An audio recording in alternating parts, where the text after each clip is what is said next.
The following is a presentation of the Matt Talk Podcast Network. It's time to go on the mat. The Cedar Valley's longest-running radio show devoted entirely to wrestling. Brought to you by Rolling Ford and the National Wrestling Hall of Fame Dan Gable Museum on 1650 The Fan.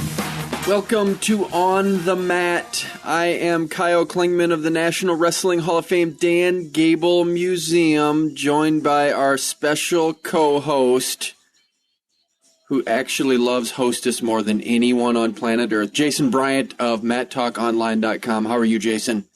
You know, if this wasn't our 500 show, I'd hang up on you right now. No, you can't do that. You can't do that. You know, and the listeners of this show know all too well that snack cakes are not in my my eating regimen, and they have never been. So, but it's such a great nickname. You're the guest host. Yeah. It's Hostess. It just all made sense. You know, you're taking me back to my freshman year where Jimmy Jones, who has been quite prevalent, wrestling fans might know who he is on Facebook. You don't want to talk about doing baseball, PA, and scoring my freshman year, and Jimmy Jones came up with every cream-filled snack cake reference you can imagine. So you cannot possibly throw anything at me that I haven't already heard through the last 25 years of my life. So, you're old news, fake news right now, Kyle. Well, regarding Hostess, so we can probably throw you a few curveballs on other subjects. Well, probably. Okay, but you brought to our attention that this is our 500th show or thereabout. I mean, I don't know if we have an exact count, but I think based on your math, we are at number 500, and it worked out great that you happen to be on the show. Yeah, thereabouts. I mean, when we tried backtracking, I think I asked when you started the show there, and I sat there and I said, okay, there's this many weeks a year, and then I subtracted Christmas weeks and, usually 2 or 3 a year because of Cubs games that may have been preempted. And I sat there and I said, I think we came up with a number that was agreeable, and since then we've just charted the course. So if it's, I think it's definitely over. If it's not 500, it's over 500. So, hitting the half of 1,000 there, that's a good thing. Weekly show, and the Gabe Museum and Scott and the crew at 1650 The Fan, and just been a remarkable run for you, and various stops and coming backs and all sorts of things. All right, so as we talk about the history, we had a year hiatus where we had Wrestling 411. You've had tons of people that you've interviewed. Give us maybe your 2 or 3 favorite people to interview. Oh, man, 2 or 3 favorite people to interview. Yeah, you just like having on and bring a good vibe and you feel the energy, that type of thing. Royce Alger, definitely without question. I think folks in the great state of Iowa are understanding on exactly why Royce is a great interview and somebody to talk wrestling with. Andy, your co-host, you got a good guy right there who is actually, he's on hiatus at the moment because you're across the office from him at the Gable Museum. But every time Andy and I sit down and have a discussion about wrestling, I feel like it could go on for hours. And it's more or less what's behind the stories and things that we've heard over the years. And it's just, good to discuss wrestling. But from an athlete interview perspective, you get a Chael Sonnen on your show, it's always going to be festive. Those are some personalities. But I think from an athlete perspective or from a coaching perspective, I really like it when I get the opportunity to hear a guy like John Smith or Dan Gable explain things beyond what wrestling fans are equate them with. They equate them with greatness, and they equate them with great technical skill in a mind to coach. But it's when Gable drifts off and talks about fishing or something, or when John Smith drifts off and talks about being a parent. That's the type of thing that I really like getting into. So it's interviewing basically the greats and getting them to not talk about wrestling. Those type of interviews are my favorite. All right, good list there. Now let's go to a different list, and that is your favorite wrestling statistic. We're both stat junkies. Do you have a statistic or a bit of trivia that you say, wow, this one really tops the list for me as far as trivia or history?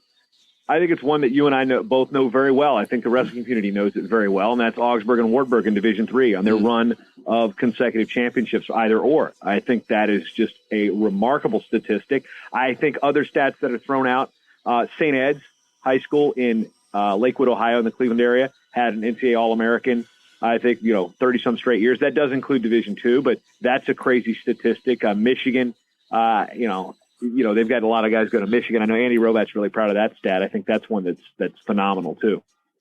Good stats there. Good intro to our 500th show with Jason Bryant of MattTalkOnline.com. Another piece of history that people like is high school wrestlers that succeed beyond high school. And we have a great storyline with that, with the Daktronics Open that just took place, and Gable Steveson won the championship, and he's a high school senior. Did you see this coming? I think a lot of people probably did that follow the sport, but to dominate like he did, were you impressed with his performance?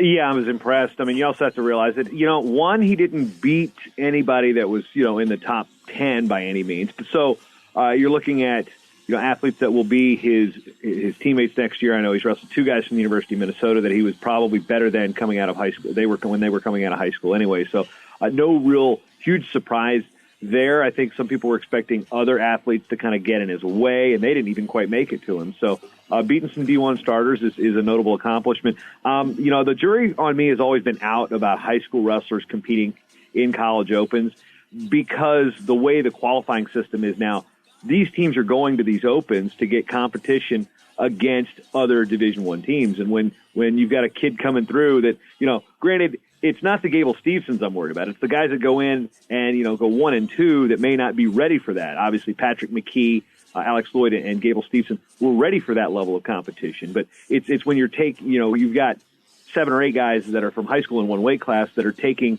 opportunities for these D1 guys to get wins over other D1 athletes to qualify down the end of the line. That's where I'm kind of having a little bit of an issue with it. But, I mean, yeah, it's definitely the novelty of it.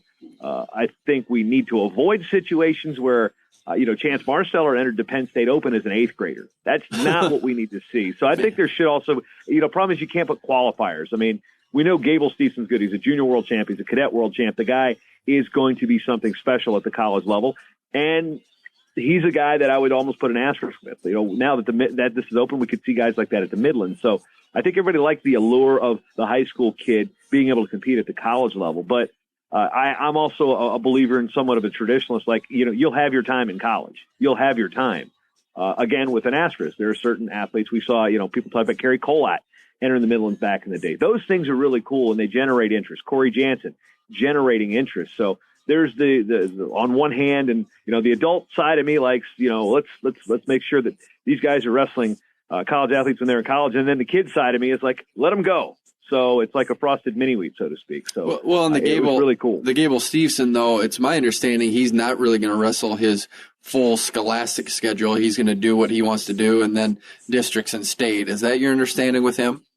Haven't talked to him. He's going to be on my Guillotine Grapevine show here in the future. I've got him and Kirk Fleet, hopefully scheduled in the next couple weeks to talk about that. I'll have a chance to probably see Gable a couple times at Gopher matches, I'm sure, with his brother Bobby wrestling for the Gophers. But he is definitely going to be there to win his team title with Apple Valley. He's going to be there to win an individual state title. He's going to be there for the big events. I'm just curious on what his schedule is going to be because I haven't actually asked him that yet, and that's something that's a wait and see. I'd be really cool to see him at the Midlands, but that's also the same weekend as the Clash. So, at what point does the high school athlete go, okay, I've got individual goals, but our team goals are good here too. So that's also quite the conundrum you experience sometimes with somebody at this high of a level knowing, okay, can my high school team do this without me? We are on the map for our 500th edition with Jason Bryant of MattTalkOnline.com. Stick around for our next 2 segments with Chris Bono, head wrestling coach at South Dakota State University, and then Sammie Henson, head wrestling coach at West Virginia. We're talking with Jason Bryant about the college season and what just took place and kind of the opening weekend for the college season, and it kicked off with the All-Star meet. I did not get a chance to watch any of the matches, but I did follow some of the results. Was there anything in those results that surprised you, Jason?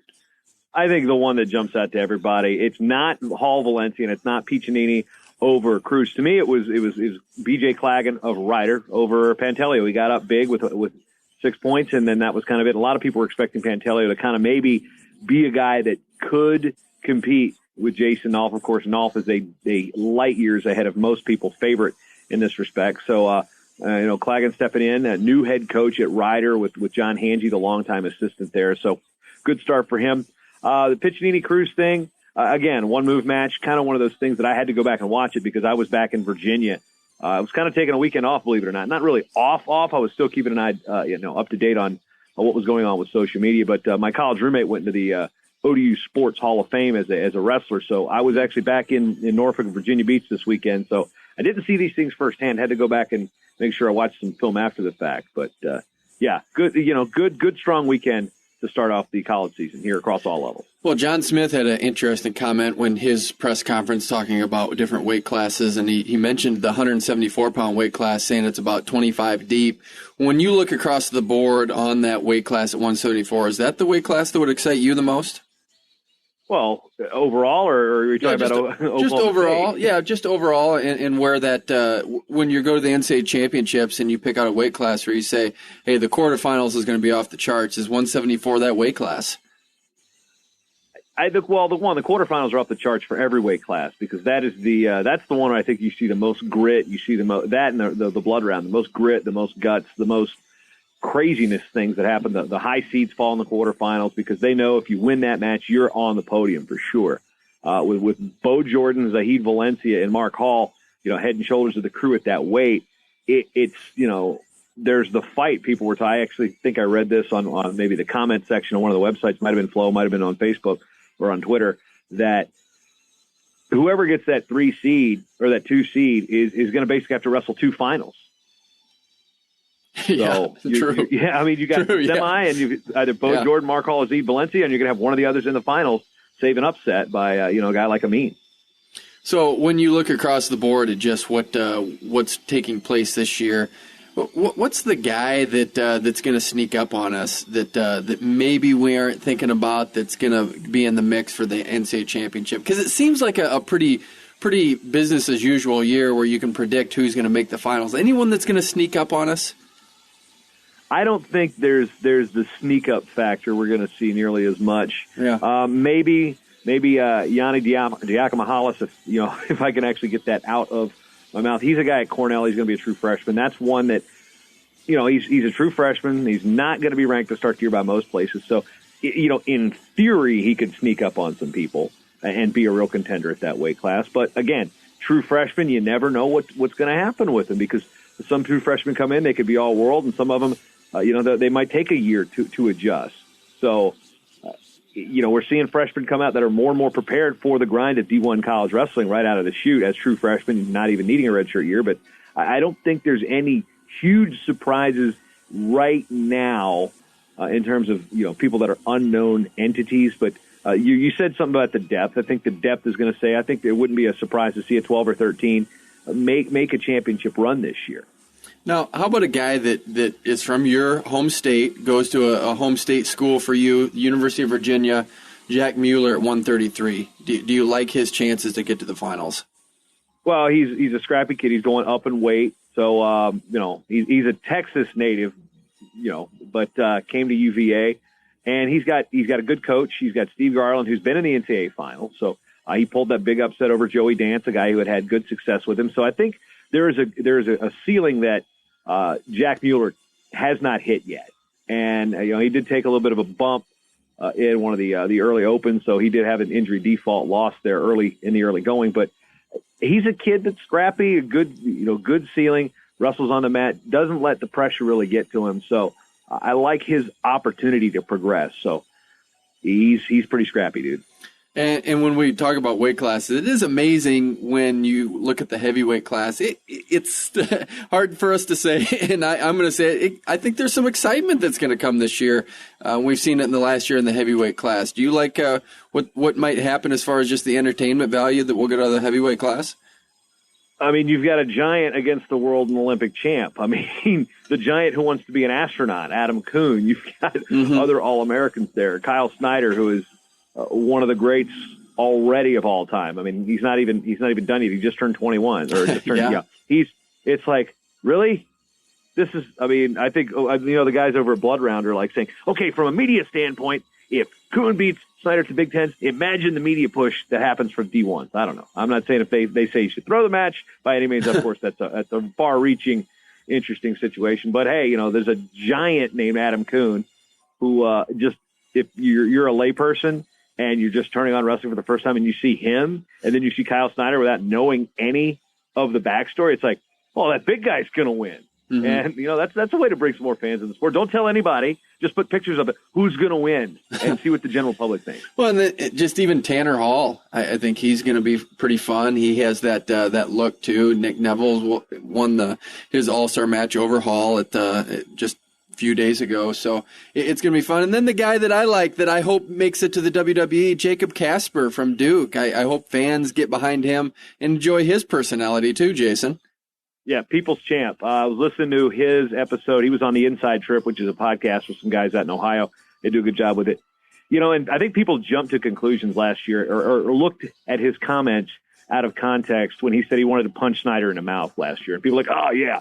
Oh, this guy thinks he's going to beat Snyder. Well, of course athletes are going to think they're going to beat somebody. I mean, what are you going to go into a match and say, well, I can't beat this guy? I shouldn't even say it. It's called confidence. I mean, even if he goes out and gets beat, he's going to believe he's going to win. So a guy like Jacob Kasper, who's been fighting Crohn's disease, is a great story. Coming through, getting bigger, going from 184 as a qualifier, then breaking out, winning the scuffle. I mean, he's a flashy dude with his really awful looking blazers and bow ties. And, he's just a fun guy to get behind from a fan standpoint. He brings a personality that I haven't seen in quite a while, and he's not quite like the same personality as an Askren or a Herbert or some of those guys, but he's got a little goofiness to him, and he's really kind of been a breath of fresh air and a good way for Duke University to get some added press in regards, because he's not being disrespectful about it. He's explaining things, and if people want to read too much into like punch somebody in the face, it's figurative. It's not literal. So all for what Glenn Lanham's doing down at Duke with Kasper and like the 4 fine silvers I think they'll have in the lineup this year. You like these morning strolls with Sam Stoll? Believe it or not, that is on my to-watch list of his traveling. I have not had a chance to pull up any of them yet, so okay. I apologize for, you can strike that off the list of things that I have not watched as yet. Well, okay. Did you watch, as we wind down here, we have a minute to go, did you watch the Ric Flair 30 for 30? Woo! I've been sitting there making my food all day, and I told my wife, I says, I can't get that line out. Jet flying, woo! Kiss steel, limousine. That's all I've been saying all day. I've even got a shirt from my buddies at Compound with the Ric Flair and the Wu-Tang symbols. Woo! I grew up in NWA territory, and the Nature Boy is part of my youth. It was hard to watch, but it was fun to watch. And me and Flair have run into each other a couple times over the years. It's always been a brief but interesting experience. Some shout-outs to amateur wrestling in there. You saw Chris Taylor, Vern Gagne was in there, and then they actually showed Chris footage, Taylor is the first batch they showed. I was like, wow, that's Chris Taylor. It was a good documentary. It was on last night. I'm sure they'll be broadcasting it very often. So appreciate you coming on the program. Number 500, and you can listen to a majority of those on MattTalkOnline.com, and you can thank Jason Bryant for that. Thanks for coming on the program and being our guest host for this historic show. Woo! A great way to end it. We're going to have Chris Bono, head wrestling coach of South Dakota State University. He's going into the Glenn Brand Wrestling Hall of Fame of Iowa in 2018. He's next on the mat. 24 hours a day, 7 days a week. When all you want is sports, all you need is 1650 The Fan. We are back on the mat, 1650 The Fan. I am Kyle Klingman of the National Wrestling Hall of Fame Dan Gable Museum. This is our 500th show of On the Mat. We had Jason Bryant in our first segment. Up next, we have a Hall of Famer. He's also the head wrestling coach at South Dakota State University. He was an NCAA champion for Iowa State in 1996, two-time finalist, three-time All-American. And he's going to be in the induction class of 2018 for the Glenn Brand Wrestling Hall of Fame of Iowa. Chris Bono, how are you? Yeah, I'm doing great. How's everything going there? We're great, and you know what? Congratulations, man. It's a big honor, and congrats on going into the Glenn Brand Hall of Fame. Yeah, thank you. It is a huge honor. It's anything associated with Dan Gable and the Hall of Fame there and being recognized in Iowa is really big, so I really appreciate it. It's a great honor. Well, when I hear the name Bono, I also think of Ernie Bono, your dad. Is he the guy that got you started in the sport? No, I wouldn't say my dad did. It was more so my brother signing up for wrestling and me going. And actually, I was too young to sign up, and I went to practice. And the last thing my mom said was to my dad was, "Make sure you bring the little one home with you." Well, when it was time, my dad dropped my brother off, signed him up, and said, "Let's go." And I told him I wanted to watch. And he said, "All right, I'll be back in 45 minutes. Stay right here." Well, when he came back, I was I was out wrestling with the kids because they needed a partner, and I did pretty well. And the next thing you know, that the coach asked my dad for $5 more to sign me up, and he did, and I've been doing it ever since. What's the first thing you think about when you think of your dad, Ernie? Support. He's my go-to. He's everything that in everything. He's forget athletics and forget wrestling and all that, but about life. He's taught me more about life and family and things like that. And just anything I need, I know I can go to my old man and usually has great advice for me. Your mom, same support system as your dad? Oh, no doubt about it. Mom's the rock behind the whole family. She supports us all like there's no tomorrow. I'm just very, very lucky that I have parents like I do, that are top notch, family first, and support you no matter what road you go down. It's been a blessing. If I can I just want to be able to be a parent like both of my parents have been to me. And, if I can be half of that, I know that it'll be a pretty good thing for my kids. Oftentimes you'll see with wrestling families where the dad may be laid back and the mom is really kind of more the aggressive and the fire plug. Is that how it went for you? No, complete opposite. Really? Complete Okay. opposite. The old man's a fire plug. Mom would like to be laid back and, but yeah, it's complete opposite for our family. Okay.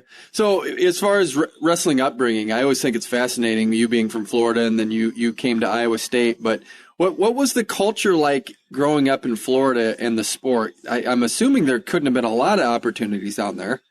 No, there was none. I was lucky enough that, there was no wrestling at the public school where we were zoned to go. So we went to a private school. And when I was down there, I think it was about fourth grade, my brother was in the private school and my old man was looking for a club or something to get me involved in wrestling. And there was nothing. So I wound up being able to practice with the high school team starting in fourth grade. And then all I was able to do was wrestle freestyle. There was no collegiate level or no scholastic stuff until the summertime, until freestyle started. And then that's when I would have my season, and then it'd be over and we'd start again. Coach was and the high school team would let me come in and work out with the team year round just to compete in the freestyle season come summertime. Now you're still pretty short, but at the time was it like, hey, this is the perfect fit for me for the size and build I am to be in wrestling? Well, I don't even know if that's it. I mean, I know I just loved it. I loved practice. I loved competing. And I knew. I mean, it was a different feel. I played football. I played baseball, and those, if you want to say, those were hobbies. I mean, those wasn't life or death for me like wrestling was. And how much I looked forward to it and couldn't wait to do it. So I don't know if it was size or build or what, but I think it was just more mentality and more of the way I thought and more of the way I approached everything day to day. And wrestling was just that for me. We're on the mat with Chris Bono, head wrestling coach of South Dakota State University. He was an NCAA champion for Iowa State in 1996. He's going into the Glenn Brand Wrestling Hall of Fame of Iowa in 2018. You had some great rivalries. I'm just going to throw out a couple names, and I want you to tell me what you think about these rivals. Lincoln McElravy. Well, they were fun. I've always said that guy made me the wrestler that I am because I thought he was the best guy I've ever wrestled ever in the world. And, he was an hour and a half up the road from me and he was at everything I was at. And I knew that I had to be able to beat him if I ever wanted to accomplish any of my goals. And, it was, a guy I chased and, he made me better. He really did. And he made me who I am. So, that's probably what I would say there. All right. Number 2, Bill Zadek. Bill was an interesting one, because we were buddies. We trained together a lot until they changed the weight classes, but Bill was a competitor. You better show up and you better wrestle. And I liked wrestling Bill too, because it was a fundamental match. He had great fundamentals, and I knew that if I could keep him out of his high crotch, if I could keep him from getting on top of me, freestyle wise, I knew that I had a chance to win. And, those are my strategies against him. But again, you had to be fundamentally and technically sound with a good game plan to beat Bill Zadek. And, I really enjoyed strategy and the tactics of wrestling Bill. All right, final one, Doug Schwab. I liked wrestling Doug because it was a fight. Doug was a young guy when I was kind of finishing my career, and he'd come out and wrestle you hard. I loved that. I always felt that if someone wrestled me, I could score. It was the guys that sat back on me and kind of technically picked me apart. Doug was nothing like that. Doug would get in your face and bang with you and wrestle hard with you, and I loved it. I'd bang him right back, and we'd go off the mat and we'd do some crazy things. I enjoyed Doug. I enjoyed wrestling Doug a lot. Now, does that translate now with being competitors in the Big 12? Now it's Northern Iowa and South Dakota State in the Big 12 together. That has to take it to an even higher level. Oh yeah, I don't want to lose to Doug in anything. That's the name of the game. You know what I mean? I want to keep that dominance over Doug. He beat me in a couple of matches, some important ones, but I think I hold a couple more wins over him. I want to make sure we keep that. And I know I've already got January 21st circled on our calendar in Frost Arena in Brookings, South Dakota, for when you and I comes into our building. I gotta make sure we get our team ready for that one. So, are you going to have any plans for that particular dual meet? You have your athletic administration that was from UNI. Do you have plans to make that one of your big meets? We do. We have our big youth tournament that morning all day. So we'll have 12 teams in here. Each team will have 20 kids plus their fans. They all stay around for the duel, and then we wrestle the championship match after the duel on our big mat. So it's a big deal for our kids. There'll be a ton of youngsters here, and we'll build that thing up. They're going to be one of the top teams in the Big 12. So it'll be one of the best Big 12 teams that come in here, and our fans have a natural rivalry with UNI just being in the football conference. Being in the Missouri Valley, and they know UNI and what they bring. So, it'll be a big deal for sure. All of our home duels are big deals. Hey, you snagged a guy of local interest to be an assistant wrestling coach with you, Cody Caldwell. What drew you to him to be part of your coaching staff? Well, when I was a student at Iowa State, his father was the coach at Ames High School. And I got to know him very well as dad when he was at Ames High, and I really liked how he would sit down and we'd plan practices for his Ames High team, and he picked my brain. And then there's always that little dude that was always in the wrestling room running around, and and then I stayed in touch with those guys for a long, long time. And I followed Cody's career, and I recruited him a little bit, and he stayed home, but the work ethic and the loyalty and the things he brings, another voice in Iowa, being a coach's son, he's been around it, and just everything about the sport really attracted me to him. And it's been a great decision because he's been a great addition to our program. Everybody here in the department already loves him, and the community, he fits right in with everything that this program's about. Hard work and dedication, and not stopping until the job's done. And then John Reeder is your other assistant coach. I've always seen him as a guy that has head coaching potential. Have you seen that flourish during his time as an assistant coach with you? Yeah, there's no doubt about it. He'll be a head coach before he's done. That's there's zero doubt about that, and he probably could be one right now. But John right now has got that competitive bug, and he's trying to be a world and Olympic champion. And he's a young guy. I think he's just barely 30 now. So he's going to give this thing a run and compete and go win that world championship. But he's going to be a head coach someday, and we just got to make sure that it's the right one for him, and make sure it's the right timing, for him. But I'll do everything in my power not to let that guy leave. So and go anywhere, to tell you the truth. I hope I get to finish my career with him right next to me. You had those 4 years where you were with Iowa State, or 5 years, including redshirt, but then you had a long post-collegiate career. Just try to describe what it's like to actually make a world team and how difficult that really is. Yeah, it's hard. It's hard. It's kind of crazy.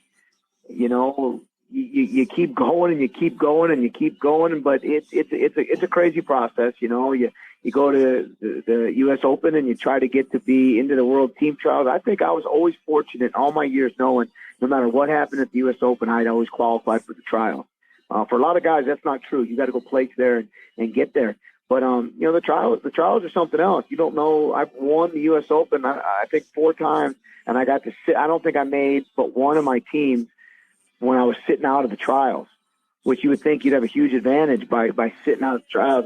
My other couple of teams coming through that mini tournament, and then having to face the guys 2 out of 3 who's sitting out, It's hard. It's hard. The process is set up and it's real hard. And, but that's what makes you get through that process once and making that world team. It becomes a little easier once you understand the routine and once you understand how to plan your schedule for the year, when to go overseas, when not to go overseas, when you get ready for American competition versus when you get ready for foreigners. It's almost two different things. We're on the mat with Chris Bono, head wrestling coach of South Dakota State University. He was an NCAA champion for Iowa State in 1996. He's going into the Glenn Brand Wrestling Hall of Fame of Iowa in 2018. As we dig into your team and your athletes, it starts and stops with one guy, Seth Gross, at 133. He was a finalist last year. Of course, wants to move up a spot. What have you seen out of him in his summer training that will get him to that position?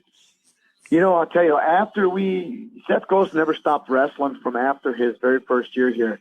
He made that junior world team, and that carried into September. Then we started our program here, and, then he won, he got to the finals of the NCAAs, and then he, then we went to the U.S. Open, and he did that. And then he went to the World Team Trials, and, he didn't have a great performance at the World Team Trials, and really for us it's a blessing in disguise because I gave him a ton of time off after that. He hated it. But we needed to rest him a little bit to get him back, get him hungry again, to make him realize that whenever you enter a competition, you've got to be hungry. It can't just be, this, what's next, and so we got him hungry again. And now I've seen that fire is just 10 times what it used to be heading into this season. And, he's ready to go. His training is great. He's healthy. He had a great performance at the All-Star meet. And, this guy wants to be, a world and Olympic champion and realizes that winning the NCAA title is his first step to becoming a world champ. So he's got his goals set and, he's taking a big-time leadership role, which he never had been before. And the guys are looking up to him, and it's great to have that. Have you ever been more excited than when he got that pin against Oklahoma? Oh, I don't know. I think, what's crazy is I didn't even know if we won or lost. I'm over there jumping around like a crazy man, and we might have lost the duel, But, yeah, I was excited. It's, we sat down and talked about, I've never been a part of a match in all my years of wrestling where it's come down to the last match. You have to have a pin to win the duel, and you actually get it. I've never been a part of that in all my years. So, yeah, that's my natural reactions coming out there, and I was excited, and there's tons of video for people to watch if they want to see what a knucklehead I looked like jumping around. Are you an advocate for a dual meet championship at the end of the year? What do you mean, after the NCAA tournament? Well, yeah, just some sort of a dual meet system where there's an NCAA championship that is not the national duels, but it's an actual sanctioned national dual meet tournament. I don't know if I need it to be NCAA sanctioned. I'm a fan of the national duels. I loved it when it was in at UNI every year, and we went there with 16 great teams, and we wrestled, and somebody left as a national dual meet national champion. I don't understand why we can't get on that same page anymore as coaches. Every year they've asked me to participate, I've done it. I took a loss last year, after a great year to wrestle Purdue at a not ideal time for our team because I really believe in dual meets matter, and it does matter because look at my fan base here. My fans love coming to a dual meet here in Brookings, South Dakota. My fans can't wait to watch us on Flow Wrestling when we leave and go somewhere to wrestle a dual meet. My fans want dual meets, and for us to be in a national duel and have a chance to win a national dual meet championship is just what needs to happen. And whether it's the NCAA sanctioned or whether NWCA sanctioned or whether no one sanctions it, we need to get on the same page and figure out a system how to have a national championship dual meet team. We are a unique sport, man. We have individuals competing for national championships, and we have a team competing for national championships. And both of them have to be recognized at some way, and I agree, without compromising the individual national tournament. The individual national tournament is the best thing we have going in sports. And that does not need to be compromised, but we, as wrestling coaches, we got to put our egos aside. We got to put our teams aside. We got to put everything aside, and we need to get together, and we need to figure this out. And have a national champion. I am an advocate for that, 100%. On your schedule, it's listed that you're going to be at Grandview Open and Bison Open. Who's going to be where at those tournaments this weekend? We're going to go to the NDSU Bison Open. Okay. it's just the way it felt. We didn't know what we were going to do, whether we were going to send some freshman, sophomore to their freshman, sophomore turn. But I made a decision, and the staff made a decision that we wanted all of our kids in front of us. We wanted to be able to watch them all wrestle live, have our staff together, and everybody compete up at NDSU. So, that's just what we decided to do. Have we seen the last of Chris Bono, the competitor? No, I want one more tournament. I keep saying it. One more match. What would that be? You want a tournament or a match? I'd like a tournament. I want something with some significance. Okay, because you do know that when you came out as at Midlands as a post-collegiate, you prevented Iowa State from winning the Midlands that year, don't you? Oh, I know that very well. Midlands would be a good one. I'd like to wrestle at Midlands one more time. And you're going to be you'll be there this year. Yeah, we're going to be there. Our team will be there for sure. I love Midlands. I love Midlands as a coach, as a competitor, as a post-grad. I love the tournament. We'll be there every year as long as they'll have us. That's for sure. All right. We've been talking with Chris Bono. He's going into the Glenn Brand Wrestling Hall of Fame of Iowa in 2018. Make sure you circle your calendars. If you're in Northern Iowa, get up to Brookings. January 21, 2018. Northern Iowa only has 4 home dual meets. Why not get up to South Dakota State and support great wrestling? It'll be a great product. You're doing great things at South Dakota State, and congratulations again on going into the Hall of Fame.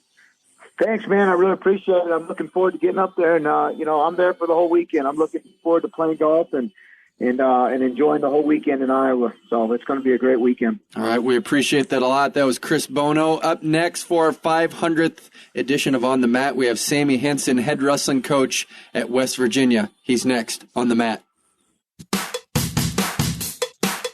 Log on and listen online at 1650thefan.com, the online home of 1650 The Fan.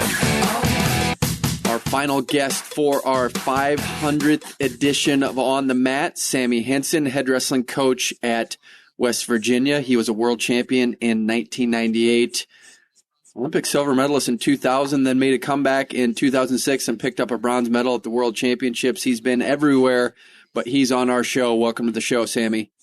How you guys doing? Hey, we're doing great. We just had Chris Bono on the show. He said he has one more match, one more tournament in him. Are you in the same boat? We got one more match out of Sammie Henson? No, man, I'm good. I like drinking coffee and eating too much. I don't want to make weight. Well, how about you and Chris Bono go at it? Oh, I'll go with Chris Bono, no problem. So that could be the coming out party for you guys, the match where you guys make it your final match. I think that would be a good one. That would be good. A lot of hand fighting, I think, would happen. What are you weighing these days? I don't know. I like to lie a little bit. Probably 135, probably 145. I don't know, maybe 150. Okay. So you are known for your tenaciousness and your love to compete. Do you still get out there with the guys and wrestle around a little bit? Oh, yeah. I just got done. Sweating right now. Okay. Now, go to the other end of the spectrum. You got a guy of local interest from our perspective. Tolly Thompson is working with your team. He still lives in Janesville, but he's going to be coming down to West Virginia and being an assistant coach. How's that working for you? What's that going to look like? Well, I did it kind of at Nebraska when I fly in. He had him fly in about 10 days a month, and he comes in. It's actually really nice. It's refreshing because the guys miss him, and then comes in. It's a new voice in the room, and he's a volunteer assistant for us, and Tolly and me, we go way back, and it kind of has my same mentality. So it's really a great fit for us, and I think it's a good fit for him. Tolly's like I said, one of the best coaches, especially heavyweight coaches around. So when I was talking to him on the phone, realized that he didn't have a place to coach, and I needed some help, and it ended up being a win-win for everyone. When you say go way back, I'm assuming it's World Championships, but what was that relationship like? How did that formulate? Well, I mean, me and Tony Furley used to mess with Tolly on every trip we went on, and basically break him until he ended up, beating on us a little bit after the trip. But we just had fun, man. He was great. He's a good friend of mine, and just like I said, we have similar personalities. So, and similar mindsets as far as training and just being friends. We've been friends for a long time, so it was great fit. I think you could get in on a single leg on Tolly. I just don't know if you'd be able to finish. Have you ever given that a shot? I'm not gonna. No, I would not try. He's a big dude. He's a big dude. How are guys responding to him in the room? Have they appreciated having him in the West Virginia wrestling room? Oh, yeah, man. Everybody loves him, and they miss him. Like I said, when he's gone, they're like, when's Tolly coming back? So that's a great thing to have. I think, like I said, I think it's good to have, people keep it fresh, during the year. And, and they also have them in the corner at matches and be able to, coach our guys. I think it's going to be great, especially the bigger guys, Another one of the guys you have on your staff is Danny Felix, a guy you competed against. What's that like to have one of your former competitors now on your side in the coaching staff? Well, we actually never wrestled each other. You know that? We never. You never did, huh? No, we never did. We were supposed to wrestle my junior year, and he was winning with like 10 seconds left. He probably doesn't like me saying this, but no, it's Mike Minna. So that was the time we were probably going to wrestle each other, and then he was always a weight class above me till I retired and ended up being in my weight class after that. So we've never, but he was my training partner going to the 2000 Olympics, and we had a lot of blood, sweat and tears, together. And it's great having him on staff, and he's a good friend of mine. So it's good to have that kind of loyalty in the program and kind of mindset. So you never competed against him in competition, but I'm assuming you guys had some pretty tenacious wrestling matches in practice. What was that like when you had to go head-to-head with a guy that really fit your mold just as well as you did? Yeah, I mean, it was like real stingy with points, a lot of infighting, a lot of, black eyes, and, and afterwards we didn't talk to each other for a while, so until the next day, maybe a couple of days. So it was good, he didn't make the Olympics in 2000. Terry Vance did in his weight, but it was great. I took him to the Olympics with me, and then it was nice to be able to help him finally make a world team later on in his career. On the mat with Sammie Henson, head wrestling coach at West Virginia. I think a lot of people want to know what the status of Zeke Moisey is. He got that big pin a few years ago in the semifinals against Thomas Gilman, got to the finals, was missing last year because of red shirt, and then he got injured. Where is Zeke Moisey at 125 right now? Well, I mean, I think he's, it's hard. It's hard to come back from an injury. It's hard to come back from a year and a half off. And so, he's trying to get his legs underneath him. He had some tough losses this week and last past weekend. But the dude's a winner. I mean, I will tell you that I don't know where he's at. We'll see what at the end of the year where he ends up. But I would never count the guy out. Not only did he have a pin, he had a couple others great wins during that run.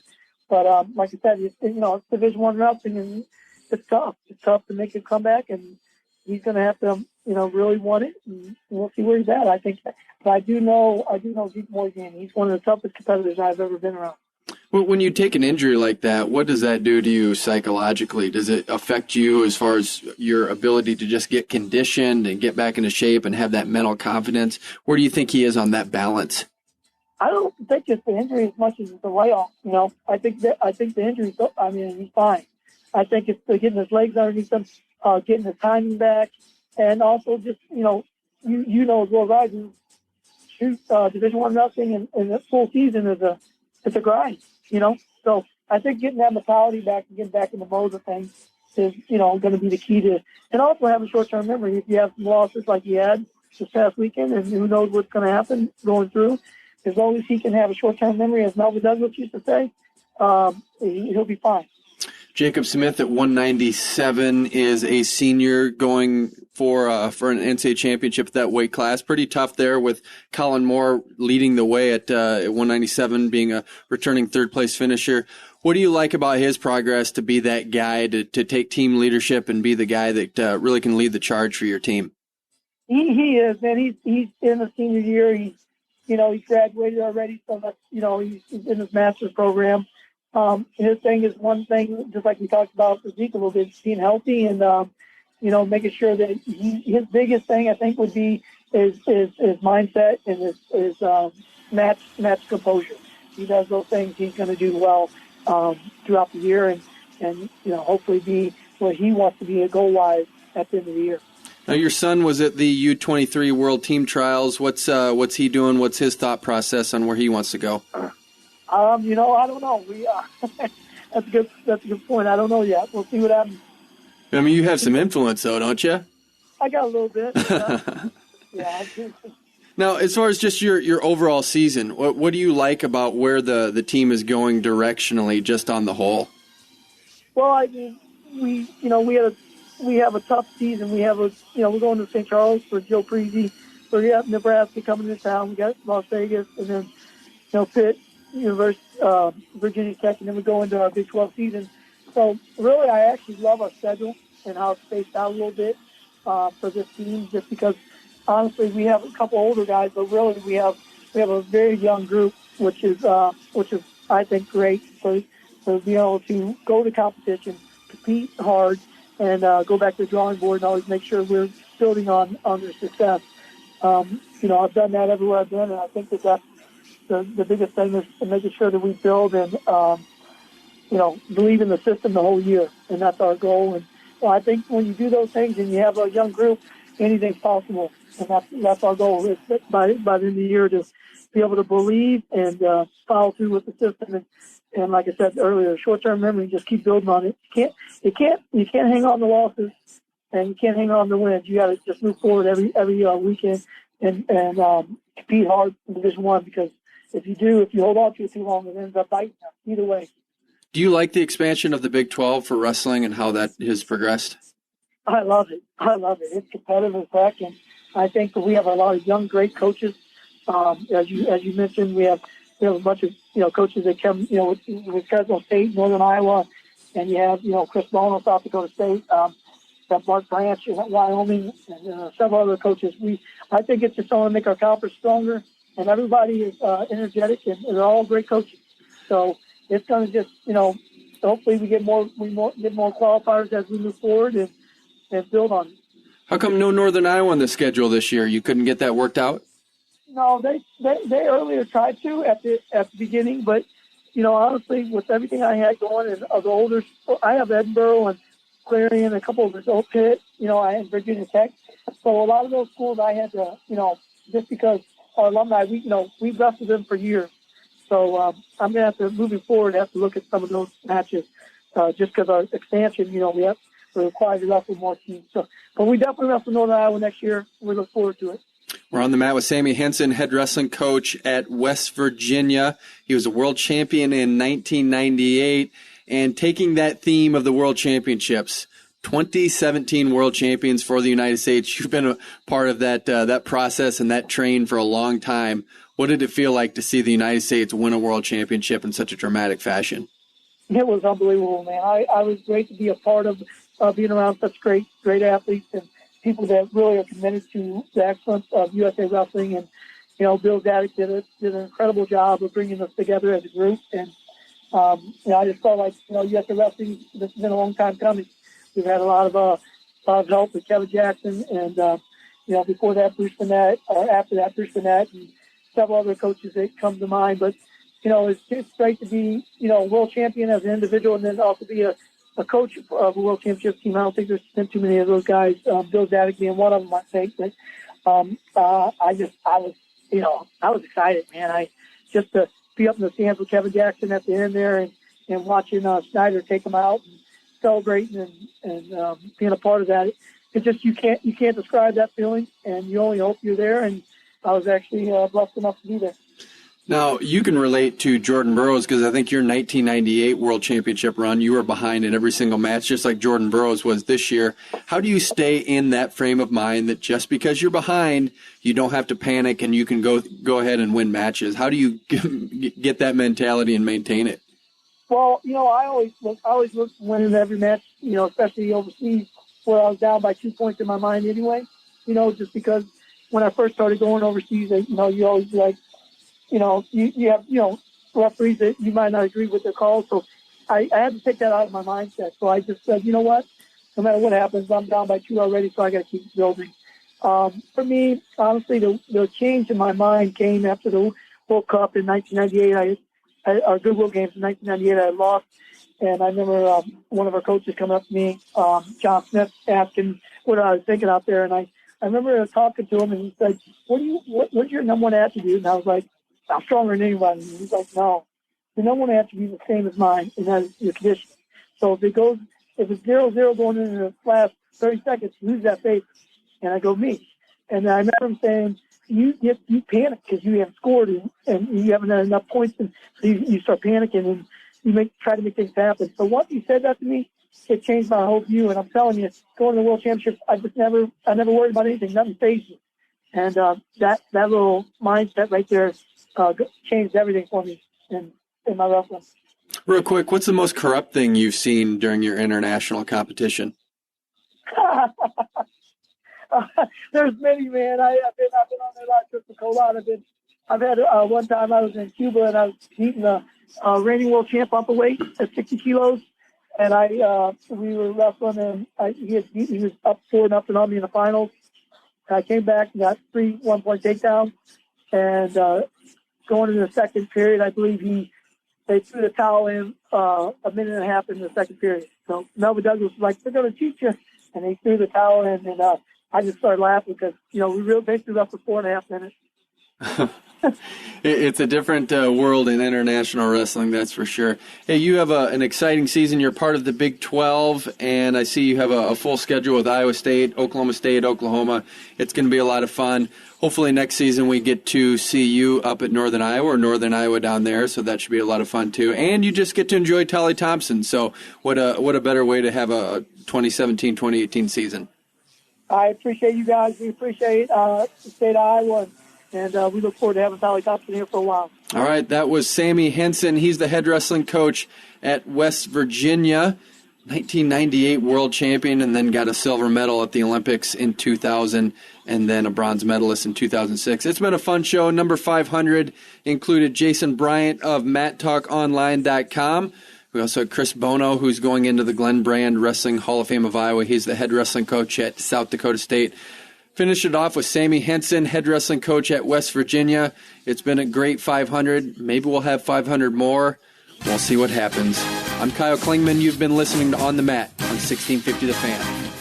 You've been listening to On the Mat, the Cedar Valley's longest-running radio show devoted entirely to wrestling. Brought to you by Rolling Ford and the National Wrestling Hall of Fame Dan Gable Museum on 1650 The Fan.